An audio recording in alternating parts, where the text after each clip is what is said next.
우리수목교회 박진양 목사입니다. 뉴코리아를 위한 제주지역교회에 21일 동안 중보기도하는 오늘은 19번째 날입니다. 오늘은 한국교회의 이웃이라는 주제로 말씀을 나누고 함께 기도하겠습니다. 이웃을 사랑하는 하나님의 말씀은 성경을 통해서 우리에게 주시는 하나님의 가장 강력한 메시지입니다. 이것을 삶으로 보이기 위해서 애를 쓰는 것을 우리는 신앙생활이라고 합니다. 예수님은 누가복음 10장 선한 사마리아 비유를 통해서 이 말씀을 우리에게 전해주셨습니다. 누가 강론하는 자의 이웃이냐. 결국 고통당하는 자를 외면하지 않고 생각에 머물지 않고 삶으로 실천하는 것이 진정한 그리스도인이요 이웃사랑이라고 말씀하셨습니다. 오늘날 많은 목회자들과 학자들이 한국교회를 위기라고 합니다. 어떤 칼럼에서는 한국교회가 오히려 한국교회를 염려한다라고 말을 합니다. 이미 한국교회는 양적 성장이 멈추었습니다. 게다가 영적으로도 침체되고 있는 것이 현실입니다. 독일에서 목회하시는 어떤 목사님 말씀이십니다. 그분은 가끔 한국을 오셔서 한국교회에서 예배를 드릴 때마다 생소한 것이 있는데, 그것은 한국교회 교인들이 정부와 나를 위해서 기도하기보다는 오히려 자기 자신만을 위한 기도를 한다는 것이 참 의아해하다는 겁니다. 성경은 교회나 신자가 세상의 소금이라고 말합니다. 그런데 그 소금이 역할을 감당해야 되는데 오히려 세습화가 되어버렸습니다. 기복주의가 들어오고 물질주의가 가득하게 되었습니다. 무엇보다 한국교회의 문제는 이 하나님의 사랑과 이웃사랑을 설교하고 말씀을 전하고 삶을 전해야 할 한국교회와 지도자와 신자들이 삶을 잃어버렸다는 겁니다. 말만일 뿐이란 것이죠. 예수님은 마태복음 5장 13절에 말씀하기를 너희는 세상의 소금이니 소금이 만일 그 맛을 잃으면 무엇으로 짜게 하리요. 후에는 아무 쓸데없어 다만 밖에 버리져 사람에게 밟힐 뿐이라고 말씀하셨습니다. 그렇다면 130년 전 나라가 극도로 혼란하고 어려웠던 구한말시대 초기 한국교회는 어땠을까? 그 당시 수많은 선교사들이 의료, 교육, 문화 모든 영역에서 영향을 끼쳤습니다. 당시 기독교인들은 일제시대에 국민의 2%만이 신자였습니다. 그럼에도 그들은 사회에 선한 영향을 끼치는 진정한 그리스도인들이었습니다. 김이독립 선언문을 선언한 33인의 민족 대표 중에 16명이 그리스도인이었습니다. 이들은 하나님을 사랑하고 이웃을 사랑하는 삶에 목숨을 걸 만큼 헌신했던 신실한 삶을 가진 신자들이었습니다. 이러한 수많은 선배들 중에 안창호, 조만식, 이승훈, 주기철, 손양과 같은 하나님의 사람들이 학교를 세우고 교회를 세우고 신문을 발행해서 젊은 세대에게 시대 정신을 일깨울 뿐만 아니라 행동하는 삶을 보여주었습니다. 한국교회는 이런 믿음의 선배들이 위기 가운데 있는 나라를 외면하지 않고 함께 그 위기를 기회로 만들기 위해서 삶으로 드린 희생을 기억할 필요가 있습니다. 1979년 한국 선교사로 왔던 오대현 목사님은 남과 북에 대한 두 감람나무 환상을 보았다고 합니다. 1979년 2월 24일이었다고 합니다. 이번에 말씀에 의하면 하나님께서 한반도 환상을 보여주시는데 북한은 마치 앙상한 뼈와 같고 남한은 크기는 크지만 속이 썩어 있는 감과 같았다.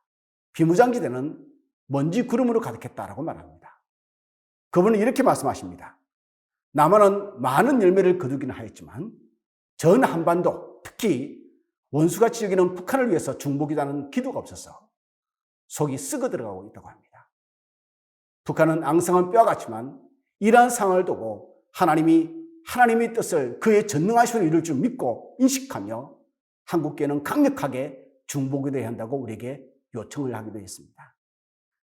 지금까지 드린 말씀처럼 한국교회의 수많은 문제 속에서 이를 극복하는 비결이 있다면 이렇게 이웃이나 북한을 바라보는 하나님의 마음을 우리 마음속에서 회복하는 것이라고 믿습니다. 1982년 매주 월요일 오후 5시에 독일의 라이프치히 교회에서 소수의 성도가 모여 평화의 기도회를 매주 가졌다고 합니다. 그런데 이 소수의 성도에서 가졌던 이 기도회가 점점 발전해서 비폭력 저항 운동으로 나갔고 결국은 독일 통일에 큰 영향을 미쳤다고 합니다. 한국교회도 우리의 이웃인 북한을 향한 하나님의 마음과 눈물을 회복해야 합니다. 그래야 한국교회를 향한 하나님의 뜻이 이 땅에 온전히 이루어질 줄 믿습니다. 그러므로 오늘 우리에게 시급한 것은 하나님의 관점으로 북한을 바라보며 기도하는 운동이 주님의 몸된 온 한국교회에 일어나야 하는 것입니다. 그럼 오늘 이 주어진 말씀을 가지고 생각하며 세 가지 기도점을 가지고 함께 기도하기를 원합니다. 첫 번째는 한국교회가 세속주의, 물질주의를 버리고 하나님의 거룩함의 능력이 다시 회복되도록 우리 함께 기도하겠습니다.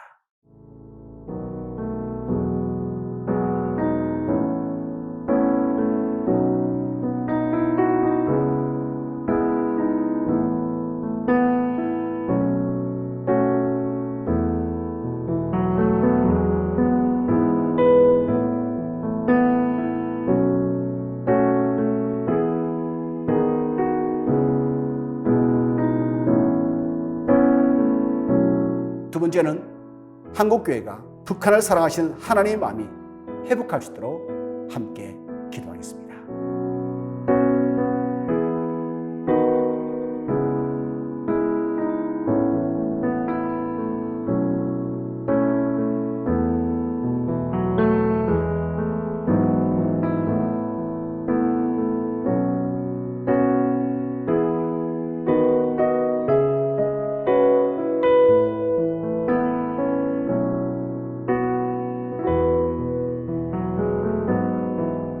세 번째는 한국교회가 어린아이부터 장년에 이르기까지 통일을 위한 기도운동이 일어날 수 있도록 우리 함께 기도하겠습니다.